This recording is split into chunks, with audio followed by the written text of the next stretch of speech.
Assalamualaikum warahmatullahi wabarakatuh. Perkenalkan, nama saya Cynthia Pinara. Kali ini saya akan mempresentasikan tentang proposal program Public Relation Sari Roti Merangkul Rasa, Inisiatif Higienitas dan Digitalisasi Jajanan Pasar Nusantara. Ke slide pertama, industri toko roti masa kini saat ini tengah berkembang pesat di Indonesia, yang memicu munculnya persepsi publik bahwa keberadaan produk masa kini perlahan mulai menggeser popularitas jajanan pasar serta kue tradisional. Di sisi lain, para pelaku usaha mikro, kecil, dan menengah atau UMKM kue tradisional kerap menghadapi berbagai tantangan krusial, terutama terkait daya tahan produk, kemasan yang kurang memadai, hingga standar higienitas yang belum optimal. Oleh karena itu, program ini hadir dengan tujuan untuk merangkul dan memperdaya para pelaku UMKM kue tradisional melalui pendampingan penerapan higienitas standar pabrikan serta pemanfaatan teknologi pengemasan masa kini.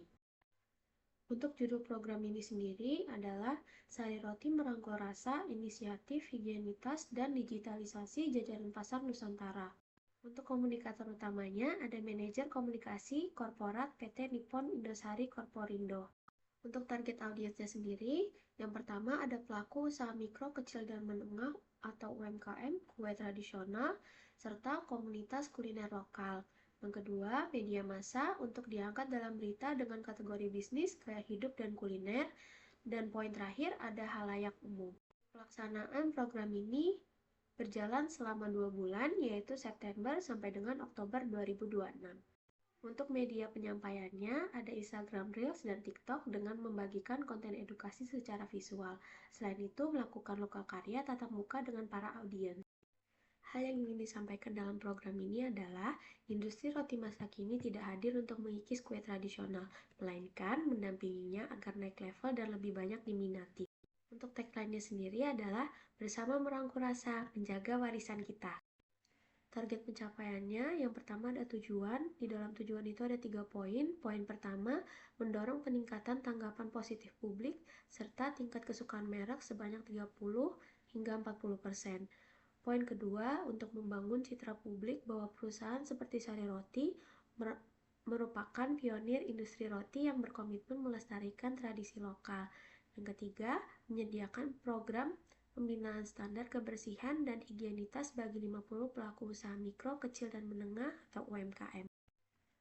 Masuk ke strategi, untuk memperkuat citra Sari Roti sebagai sahabat kuliner Nusantara, di mana merek masa kini yang berkomitmen menjaga serta melestarikan keanekaragaman rasa tradisional lokal.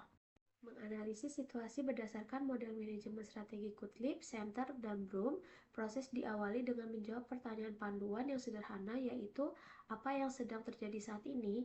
Pertanyaan tersebut dikembangkan menjadi jawaban seperti ditemukan 2 identifikasi masalah, yaitu adanya persepsi persaingan antara industri toko roti masa kini dengan jajanan pasar serta isu krusial mengenai kebersihan, pengemasan, dan pendeknya umur simpan kue tradisional.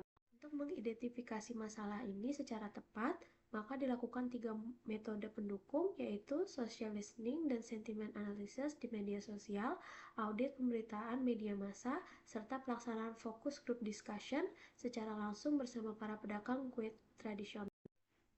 Perencanaan pemrograman dalam model manajemen strategi Kutlip, Center, dan Broom, yaitu dengan menjawab pertanyaan apa yang harus kita lakukan dan katakan dan mengapa. Dalam menjawab pertanyaan tersebut disusunlah 3 poin utama program, yaitu 1. Akademi Jajanan Pasar yang berfokus pada penyelenggaraan workshop mengenai standar higienitas, sanitasi, hingga penggunaan food grade packaging.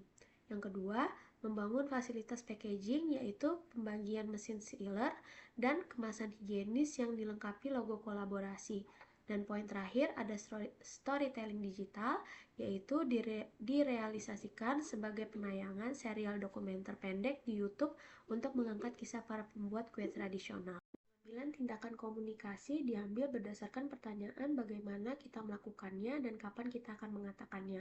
Tahap implementasi ini terbagi ke dalam timeline eksekusi selama 2 bulan. Bulan pertama diawali dengan peresmian peluncuran program yang didampingi oleh press conference bersama dengan media massa. Memasuki bulan kedua, fokus beralih pada pelaksanaan akademi jajanan pasar yang diselenggarakan secara langsung di 3 kota besar.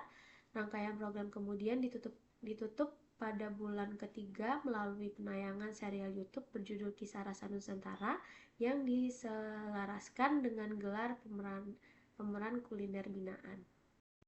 Untuk evaluasi program, dalam model manajemen strategi Kutlir, Center, dan Broom, penilaian dilakukan untuk menjawab pertanyaan panduan seberapa baik langkah yang telah kita lakukan.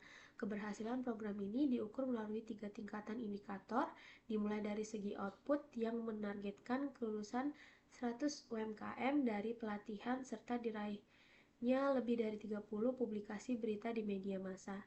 Dari sisi outcome, program ini bertujuan memicu peningkatan sentimen positif media dan publik sebesar 35%. Pada akhirnya, indikator impact diharapkan membawa dampak jangka panjang berupa peningkatan daya produk sekaligus kenaikan omset penjualan bagi seluruh UMKM binaan.